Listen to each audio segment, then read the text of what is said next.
सवाल खैर दोस्तों, मैं हूं आदिल खान आज़ाद। आज है 22 जनवरी 2026 और आप देख रहे हैं आज़ाद बोल इंडिया पर मिडिल ईस्ट मॉर्निंग न्यूज़। इस शो में आज आपको दिखाएंगे हथियार नहीं छोड़े तो उड़ा दिए जाओगे, ट्रंप की हमास को खुली धमकी। ट्रंप के बोर्ड ऑफ पीस में 8 मुस्लिम मुल्क हुए शामिल। क्या अब गजा का फैसला इसराइल के हाथ से फिसल रहा है? डोनाल्ड ट्रंप ने दावोस में नेतन्याहू को खुलेआम किया रुस्वा। आयरन डोम पर अमेरिका ने किया दावा। साउथ लेबनान पर फिर बमों की बारिश, इसराइल ने मचा दी भारी तबाही। ईरान पर हमले का खतरा गहराया, इधर इसराइल में हाई अलर्ट, ईरानी अटैक का डर। सीरिया में ड्रोन अटैक से अलशरा के 7 फौजी ढेर, ईरान कनेक्शन आया सामने। और आईएस के कैदियों का मेगा ट्रांसफर, 7,000 दहशतगर्द इराक भेजेगा अमेरिका। लेकिन मकसद क्या है?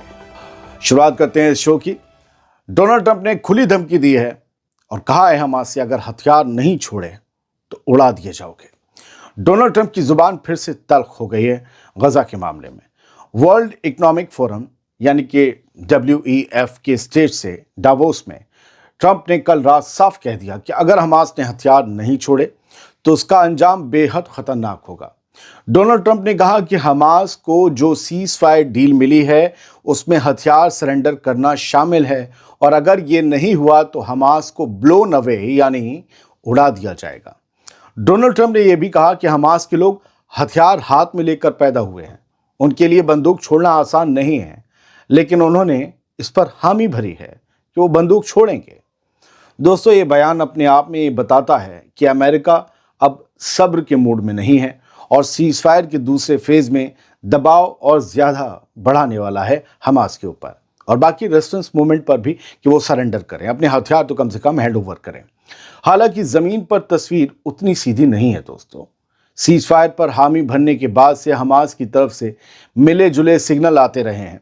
दोहा में मौजूद हमास के सीनियर ऑफिशियल बासिम नईम ने दिसंबर में कहा था कि अगर लॉन्ग टर्म सीज फायर की गारंटी मिलती है और इसराइली हमले दोबारा शुरू नहीं होते हैं तो हथियार रखने के सवाल पर बातचीत हो सकती है। लेकिन डोनाल्ड ट्रंप की ताज़ा धमकी ये साफ कह रही है कि अमेरिका अब गारंटी और शर्तों की जुबान से आगे बढ़ चुका है। इस बार मैसेज सीधा है, या तो हथियार छोड़ो या फिर अगला फेज सीज फायर का नहीं टकराव का होगा। अब बड़ा सवाल यह है दोस्तों कि क्या हमास वाकई हथियार छोड़ेगा या फिर डोनाल्ड ट्रंप की ये धमकी गजा के लिए एक नई और ज्यादा खूनी स्टेज का इशारा है। अगली खबर भी गजा से है। डोनाल्ड ट्रंप के बोर्ड ऑफ पीस में 8 मुस्लिम मुल्कों ने एंट्री कर ली है और अब इसराइल की मुखालफत को कोई तवज्जो मिलती नहीं दिख रही है। कतर, तुर्की, कितनी मुखालफत की इसराइल ने। दोस्तों, गजा को लेकर एक बड़ा इंटरनेशनल मूव जो सामने आया है, मैं आपको उसके कुछ आयाम खोल कर रख रहा हूँ। मिडिल ईस्ट और एशिया के 8 अहम मुल्क जैसे सऊदी अरब, तुर्की, मिस्र, जॉर्डन, इंडोनेशिया, पाकिस्तान, कतर और UAE डोनाल्ड ट्रंप के बनाए जा रहे बोर्ड ऑफ पीस में शामिल होने पर राजी हो गए हैं। यह ऐलान इन 8 मुल्कों के फॉरेन मिनिस्टर्स के जॉइंट स्टेटमेंट में किया गया है।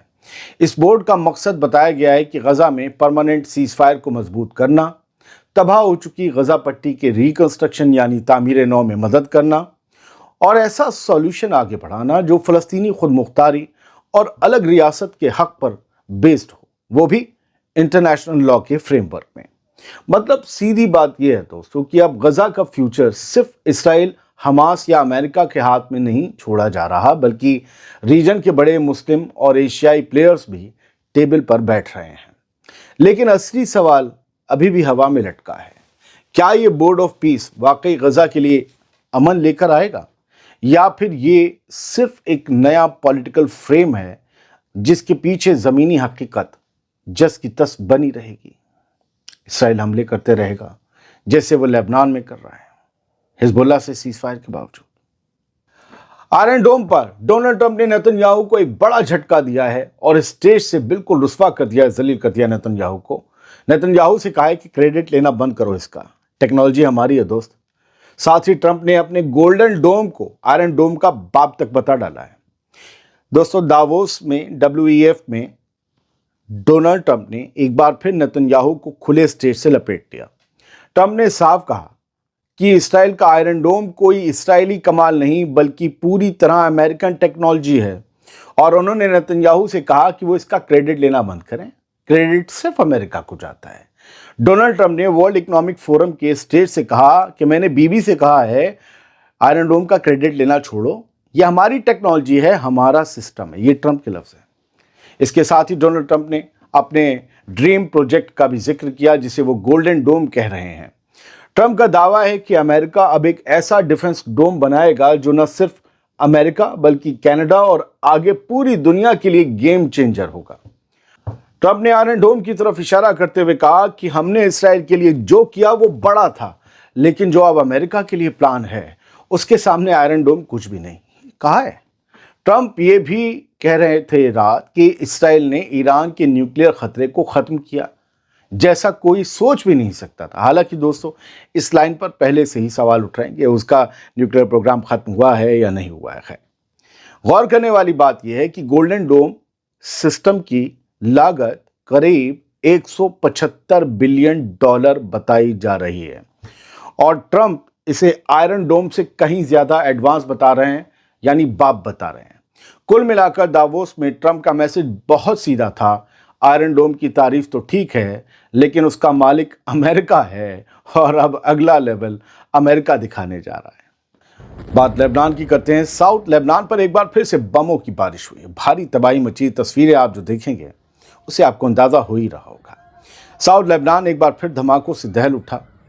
अलमायदीन की रिपोर्टर्स के मुताबिक इसराइली फोर्सेस ने एक के बाद एक ज़बरदस्त एयर स्ट्राइक्स शुरू कर दी। ये एयर स्ट्राइक्स कल शाम से कल रात तक चलते रहे। पहला हमला नबातेह ज़िले के कफूर कस्बे में हुआ, जहां एक रिहायशी बिल्डिंग को सीधा निशाना बनाया गया। इसके बाद किन्नारित में कई इमारतों पर बमबारी हुई और फिर जजुआ में एक टारगेटेड स्ट्राइक में पूरी बिल्डिंग तबाह कर दी गई। आपको इन मोहल्लों से, एरियो से, कस्बों से पता चला होगा, कई जगह हमले हुए, कई बार में हुए। इन इलाकों के ऊपर लगातार ड्रोन गश्त करते रहे, जैसे ज़मीन पर कोई सेफ जोन बचा ही ना हो। किन्नारित की स्ट्राइक और ज़्यादा खतरनाक साबित हुई क्योंकि मौके पर मौजूद रिपोर्टर्स भी इसकी चपेट में आ गए। लेबनानी वेबसाइट और लेबनानी मीडिया ग्रुप अलमायदीन के मुताबिक स्ट्राइक के वक्त करीब 10 मीडिया पर्सन वहीं मौजूद थे, जिनमें से कई जख्मी हो गए। यानी हमला सिर्फ इमारतों पर नहीं था, बल्कि रिपोर्टिंग करने वाले तक इसकी आग में झुलस गए। अब इस पूरी तबाही के बीच इसराइल का भी एक अलग नैरेटिव सामने आया है। आईडीएफ का दावा है कि इजरायली एयरफोर्स ने लेबनान के नॉर्थ में लेबनान सीरिया सरहद की 4 लैंड क्रॉसिंग्स पर स्ट्राइक की हैं। जो क्रॉसिंग्स होती हैं ना, चौकियां जिससे गुजरते हैं इधर से उधर दूसरे मुल्क में। इसराइल के मुताबिक इन रास्तों का इस्तेमाल हिजबुल्लाह हथियारों की स्मगलिंग के लिए कर रहा था। तो क्या अब भी सीरिया से हिजबुल्लाह को हथियार मिल रहे हैं? सिर्फ इतना ही नहीं, आईडीएफ ये भी कह रहा है कि इससे पहले सैदा के पास की गई एक स्ट्राइक में हिजबुल्लाह का एक टॉप हथियार स्मगलर मारा गया है। ये आईडीएफ का दावा है। तो दोनों तरफ से अलग अलग दावे किए जा रहे हैं। अब बात ईरान की। ईरान पर अमेरिकी स्ट्राइक का खतरा अब और ज्यादा गहरा गया है। इसराइल हाई अलर्ट पर चला गया है। ईरान से जवाबी मिसाइल अटैक का डर इसराइल में पसरा हुआ है। ईरान पर मुमकिन अमेरिकी हमले को लेकर इसराइल की डिफेंस एस्टैब्लिशमेंट ने अलर्ट लेवल बढ़ा दिया है। हेडलाइंस आपको बता रही होंगी, मैं आपको खबर बताता हूं। इसराइली असेसमेंट ये है कि अगर अमेरिका ईरान पर स्ट्राइक करता है तो ईरान की लीडरशिप ये तौलने बैठेगी कि जवाब कब, कैसे और किस पर दिया जाए, और इस जवाब में इसराइल को घसीटने का ऑप्शन भी पूरी तरह से टेबल पर होगा, खासकर मिसाइल लॉन्च के जरिए। हालांकि सीनियर आईडीएफ ऑफिशियल्स ये भी कह रहे हैं कि इस बात की कोई पक्की गारंटी नहीं है कि ईरान सबसे पहला टारगेट इसराइल को ही बनाए, लेकिन नहीं बनाएगा ऐसी कोई गारंटी नहीं है। मतलब ये कि ईरान के पास कई रास्ते हैं, डायरेक्ट, इनडायरेक्ट या फिर पहले किसी और फ्रंट से वार।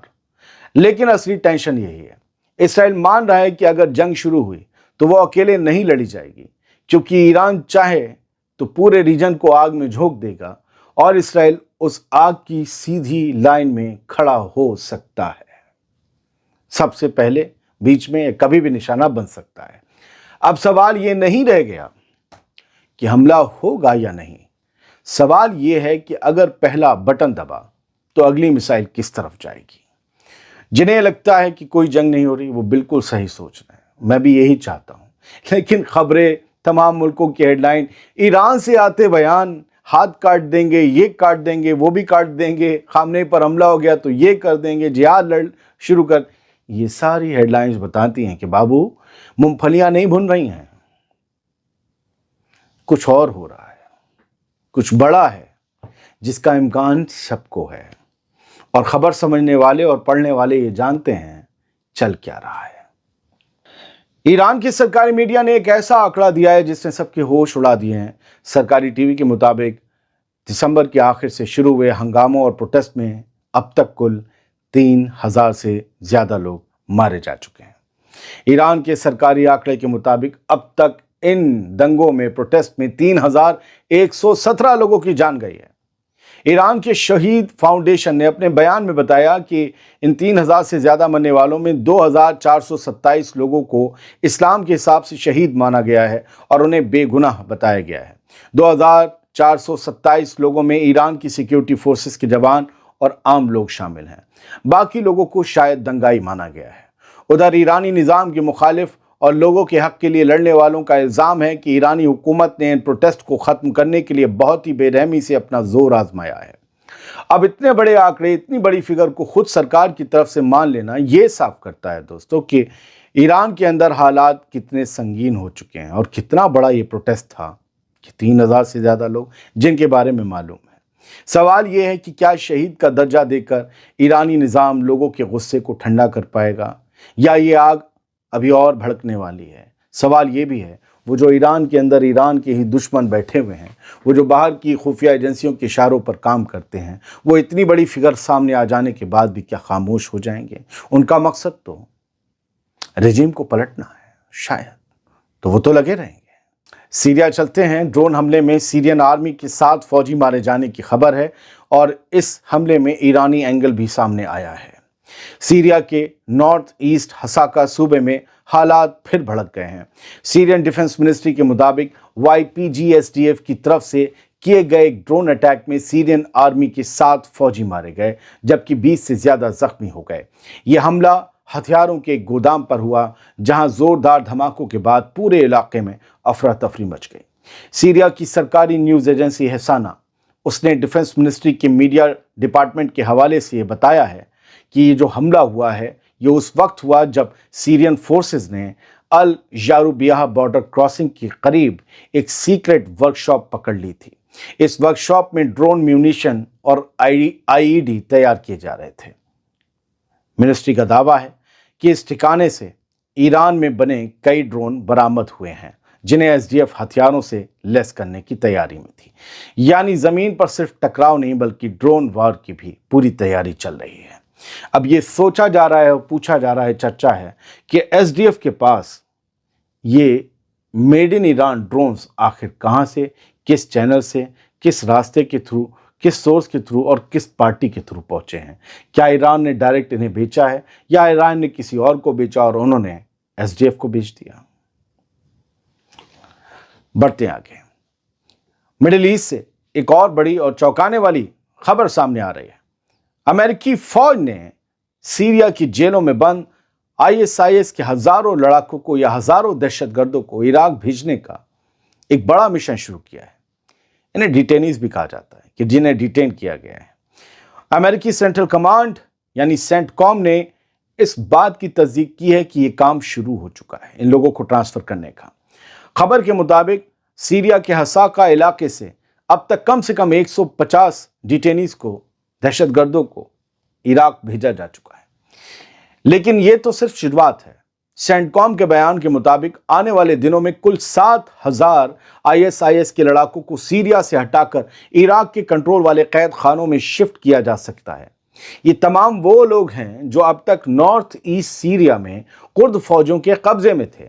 جانکاروں کا یہ ماننا ہے کہ علاقے میں بڑھتے تناؤ اور ایران کے ساتھ کسی بھی وقت شروع ہو سکنے والی جنگ کو دیکھتے ہوئے امریکہ نے یہ فیصلہ لیا ہے. مقصد صاف ہے. اگر جنگ کے دوران افراتفری مچتی ہے تو یہ خطرناک لوگ کہیں بھاگ نہ نکلیں. لیکن کیا مقصد صرف یہی ہے؟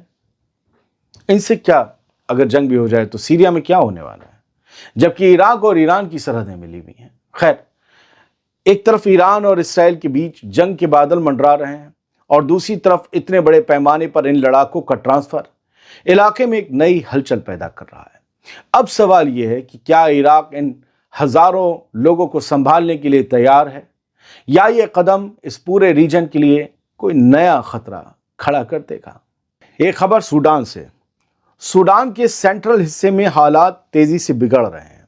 नॉर्थ कोर्दोफान स्टेट की जो दारुल हुकूमत है अल उबैद और उसके आसपास के जो इलाके हैं वहां ड्रोन स्ट्राइक्स अचानक बढ़ गए हैं। लोकल रेजिडेंट के मुताबिक रैपिड सपोर्ट फोर्सेस यानी आरएसएफ अब सूडानी आर्मी के कंट्रोल वाले इस शहर के और ज्यादा करीब पहुंच चुकी है। पिछले कुछ दिनों में कम से कम 2 बड़े ड्रोन हमले हुए हैं जिनमें आम सिविलियंस को भारी नुकसान पहुंचा है। इन हमलों में रिहायशी इलाके निशाने पर आए, कई लोग मारे गए और कई जख्मी बताए जा रहे हैं। नतीजा ये है कि शहर में दहशत का माहौल है, लोग घरों में डर कर दुबक कर रहने को मजबूर हैं। अल उबैद पहले से ही स्ट्रेटजिक तौर पर एक अहम शहर माना जाता है और अब आरएसएफ की पेशकदमी के साथ ड्रोन वॉर खुलकर सामने आ गई है। जमीन पर घेराबंदी और ऊपर से आसमान से वार, ये सिग्नल बिल्कुल साफ है कि लड़ाई अब और ज्यादा खूनी होने वाली है। सवाल यह है कि क्या सूडानी आर्मी अल उबैद को बचा पाएगी या फिर ये शहर भी ड्रोन और मिलिशिया वॉर का अगला शिकार बनने जा रहा है। मेरे सवाल खुद से ही होते हैं और आपसे भी सवाल खबरों के साथ खड़े होते हैं। बहुत बहुत शुक्रिया। सलामत रहिए, खुश रहिए।